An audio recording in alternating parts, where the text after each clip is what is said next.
আমার সমস্ত সম্পদ, আমার জমি জমা, আমার টাকা পয়সা সব আত্মসাৎ করে সে, তার বয়স 36 বছর, সে 26 বছর একটা ছেলের সাথে সে একটা করে সম্পর্ক করে সে চলে গেছে আমার সন্তান জানিয়ে। এবং আমার এই ঘটনার আমি বিচার চাই, তদন্ত চাই। এটার বিচার যদি না পাই। আসসালামু আলাইকুম প্রিয় দর্শক, আমি আমির ইতিমধ্যে আপনাদের সামনে চলে এসেছি। আপনারা যে যেখান থেকে এই ভিডিওটি দেখতেছেন আপনাদেরকে সবাইকে ধন্যবাদ এবং মনোযোগ সহকারে ভিডিওটি না টেনে দেখবেন, আপনাদের কাছে আমি এই অনুরোধ করব। এবং এই ভিডিওতে যে ছোট্ট একটি ভিডিও ক্লিপ দেখতে পেয়েছেন, এই ভাই কুয়েত প্রবাসী। আজকে প্রবাসী ভাইয়েরা যে মাথার ঘাম পায়ে ফেলে যে টাকা উপার্জন করতেছেন, এই টাকাটা যেন বিপথে না যায়, যার জন্য আপনাদেরকে সচেতন করার জন্য আমার আজকে এই ভিডিওটি তৈরি করা। তো প্রিয় দর্শক, আমি আপনাদেরকে বলতে চাচ্ছি যে এই ভাইয়ের কান্নার আহাজারি কেন, দুটা কথা বলে আপনাদেরকে ক্লিয়ার করে দেবো এবং আমি সরাসরি আপনাদেরকে মূল ভিডিওতে নিয়ে যাব। তো প্রিয় দর্শক, এই ভাই আজকে কুয়েতে আছে দীর্ঘদিন যাবত। উনি যত টাকা পয়সা ইনকাম করেছিলেন, ওনার সন্তান বউয়ের কাছে সব টাকা পয়সা পাঠিয়েছেন।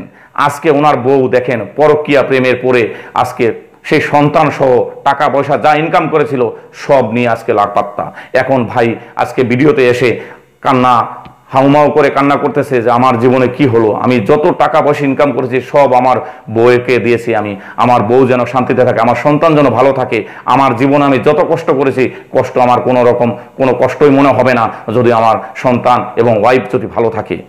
এই চিন্তা করে আমরা বিদেশে যাই, বিদেশে পাড়ি জমাই, অনেক কষ্ট করে বাবা মা ভাই বোন সবাইকে ছেড়ে আজকে এই প্রবাসে পড়ে আসি। এই প্রবাসে থেকে যে টাকা পয়সা ইনকাম করতেছি, এই টাকাটা যেন আমার বিপথে না যায়, এর জন্য আপনাদেরকে সতর্ক করার জন্য আজকে আমার এই ভিডিওটি তৈরি করা। তো প্রিয় দর্শক, আপনারা যারাই বউ বাচ্চা দেশে রেখে আজকে এই প্রবাস জীবনে আসেন, তাদেরকে আমার অনুরোধ থাকবে আপনারা সবাইকে সুন্দরভাবে গুছিয়ে রাখার জন্য আপনার ওয়াইফকে যতটুকু পারেন, এখন তো এসে সময় দিতে পারবেন না, মোবাইলে হলেও তাদেরকে কনভিন্স করে রাখবেন এবং ফ্যামিলিতে সেভাবে আপনি সহযোগিতা করবেন এবং ফ্যামিলির সাথে সেভাবে রিলেশনটা তৈরি করে রাখবেন যেন এই ভাইয়ের মতো পরিস্থিতি না হয়।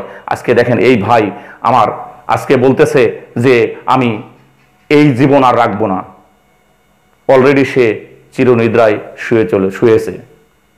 তো আমি প্রশাসনের দৃষ্টি আকর্ষণ করব, প্রশাসন ভাইয়েরা এই ধরনের মহিলাদেরকে যেন আইনের আওতায় এনে আমাদের বিজ্ঞ আদালতের, আমাদের দেশের আইন অনুযায়ী যেন শাস্তি দেওয়া হয়। ততক্ষণ ভালো থাকেন, সুস্থ থাকেন। আর ছোট্ট একটি রিকোয়েস্ট করব, প্রিয় দর্শক, আমার এই চ্যানেলে যদি আপনি নতুন হয়ে থাকেন তাহলে অবশ্যই চ্যানেলটি সাবস্ক্রাইব করে পাশে থাকা বেল বাটনটি বাজিয়ে রাখবেন। ততক্ষণ ভালো থাকেন। আসসালামু আলাইকুম রাহমাতুল্লাহ। আমাকে সে কি করছে, তার মা বাবা মিলে বুদ্ধি দিয়ে, তারা নিজে সাইন দিয়ে আমার ডিভোর্স করায়া, ওই যে ছেলে তার ছোট মেয়ের সাথে বিয়ের কথা ছিল, ওই মেয়েটার সাথে সে বড় মেয়েটাকে বিয়ে দিয়ে দিয়েছে। আর আমি প্রবাসে রোদের মাথার ঘাম পায়ে ফেলাই, আমি এখানে ড্রাইভিং করি, ট্যাক্সি চালাই, আমি মাথার ঘাম পায়ে ফেলাইয়া সকাল থেকে রাত পর্যন্ত আমি এই পরিশ্রম করে আমি তাকে বিশ্বাস করছিলাম। তার পায়ের নুপুরটা মতো স্বর্ণের, হাতের চুড়ি স্বর্ণের, 5টা চেন, 5টা আংটি, এবং আমার ব্যাংকে আমি সমস্ত টাকা দিছি, টাকা জোগাইছে 2টা ইসলামী ব্যাংকে, আরো কোন কোন ব্যাংকে, এগুলো সব জমা করছে। জমা করে সে লাস্ট বয়সে, আমার বিয়ের বয়স আজকে 23-24 বছর, তাই আমার সেই লাস্ট বয়স আমাকে ফেলে, আমাকে অসহায় বানা, আমার পথের কাঙ্গালি বানায়া সে চলে গেছে আর এক ছেলের সাথে। এবং সে আমাকে তুই তামালি করে ব্যবহার করতো, আমার মা বাবাকে বলতো, সবাইকে খালি খারাপ বলতো। আমার ছোট ভাই, আমার আব্বা একজন হজ করছে, হাজী সাহেব, তাকে বলতো হাজী সাহেব পাজি। আমাকে বিভিন্ন ভাবে ছোট করছে। আমার প্রতিদিনের টাকা প্রতিদিন না দিলে আমার সাথে রাগ করছে। প্রতিদিনের টাকা প্রতিদিন দেওয়া লাগবেই, এরকম করে করে টাকা নিয়ে এনেছে। টাকা নিয়ে সাথে সাথে আর টাকা নেওয়া শেষ, আর কথা কইতো না, আবার টাকা লাগলে আবার কথা কইতো, এরকম ছিল আমার জীবনে। আমি আজকে এতটা বছর, আমার বয়স কত দেখতে পারছেন, আমি ছোট বয়সে কুয়েত আইছিলাম। কষ্ট করতে করতে করতে করতে আমি মনে করছিলাম যে যাক এখন একটু সুখের লাগল পাবো। তখন সে আমার ওয়াইফ বলছিল যে তুমি আর 2 বছর করা লাগবে না, আমরা বসে খাইতে পারবো। এইরকম আমাকে বিভিন্ন প্রলোভনে লোভে ফেলায়া, বিভিন্ন অর্থ সম্পদ এইটা করতেছি ওইটা করতেছি, জমি রাখতেছি, গরু কিনে বর্গা দিছি, এইগুলো বলতো। তা আমার বিভিন্ন ভাবে সে মহিলা মানুষ কৌশল অবলম্বন করে আমি বিপদগ্রস্ত লোক, আমার মুখে ভাষা নাই, আমার চোখে ঘুম নাই, আমি কাজ করতে পারি না, আমি রোডে গাড়ি চালাই, আমার টাকার কথা মনে হইলে ভাই আমার জীবনে অনেক দুঃখ আছে। আমি ছোট বয়সে বিদেশ করছি, আমি নারী জাতি না, আমি পুরুষ জাতি, আমার কান্না চোখে বুকের ভিতরে কান্না, আমি কান্না করতে পারতেছি না। আমি আজকে অসহায়, আমার জীবনে অনেক অনেক কষ্ট দিচ্ছে সে, আমার জীবনে কোনোদিন সুখ দেয় নাই। আমার টাকা পয়সাগুলি এনেছে, নিয়ে আমার জমি জমাগুলো তার নামে এনেছে, মাঠের জমি জমাগুলো ফসল রাখিয়ে কটে রাখিয়ে সেটি মা বাপ দিয়ে খাওয়াইছে। আমি রশি গলায় আমি মরে যাব, আমি যেভাবে আমার বাঁচায় রাখছে এইভাবে বাঁচে না থাকি আমার মরে যাই ভালো। আমার সমস্ত সম্পদ নিয়ে গেছে, আমার সমস্ত জমি জমা নিয়ে গেছে, সব নিয়ে গেছে। আমার যে থানা, সুজানগর থানার যে উপজেলা চেয়ারম্যান এবং চেয়ারম্যান সে সমস্ত আমি চেয়ারম্যানকে বলছি, আমি চেয়ারম্যান সাহেবকে বলছি, জেলা প্রশাসক সাহেবকে বলছি, স্যার আপনার আমার সাহায্য করেন, আমি অসহায় মানুষ।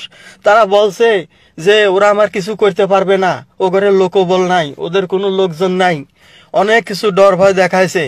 আমি জানের ভয়ে আমি দেশে আসতে পারতেছি না, যদি আমার মাইরে ফেলা দেয়।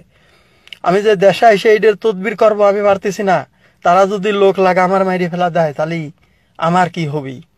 তাই আমি এই চিন্তা করতেছি, আমার সমস্ত অর্থ সম্পদ সব নিয়ে চলে গেছে, আমার স্বর্ণদানের সব নিয়ে চলে গেছে, গহনা কাটি নিয়ে চলে গেছে। এত ভালোবাসতাম তাকে, বিশ্বাস করতাম, আমি মায়ের কথা অবিশ্বাস করি, তার কথা বিশ্বাস করতাম, তারপরে তার মন পাইনি, সে সমস্ত সম্পদ নিয়ে চলে গেছে। ওই আমার যে বউ, তার বউর বাপের বাড়ি হলে সুজানগর, এর পাশে একটা গ্রাম সুজানগর নাম। এই যে মেয়র তুফা, মেয়র ওই উপজেলা পৌরসভার চেয়ারম্যান ছিল গত 5 বছর আগে, তার নাম ছিল হইলো তোফাজ্জল হোসেন তোফা, মেয়র, তার আপন চাচতো বোন এই কাম করেছে। সে, তার বাপের নাম মফিজ প্রামাণিক, তার মার নাম সালেহা, তার নাম কাজলি, ঠিক আছে, তার নাম কামরুন নাহার কাজল। আমার 14 বছরের ছেলেটা সহ নিয়ে চলে গেছে। সে আজকে 36 বছরের একটা মেয়ে, 26 বছরের নিজের ছোট বোনের জামাই হবি, তার সাথে বিয়ের পাকা কথাবার্তা চলে, তার সাথে বিয়ে না দিয়ে তার বড় মেয়ের বিয়ে দিলে ওই মফিজ প্রামাণিক, বিয়ে দিয়ে তাদের ভাগা দিছে এখান থেকে, বলছে ওরা কিছু করতে পারবে না, ওদের কোনো লোকজন নাই। বিয়ের তো মেয়ের বিয়ে দিয়েছে, অবিত্ত মেয়ের বিয়ে দেয় নাই। এই সমস্ত ষড়যন্ত্রের মূল হোতা হয়েছে আমার শ্বশুর মফিজ প্রামাণিক ওর আমার শাশুড়ি এই সালেহা।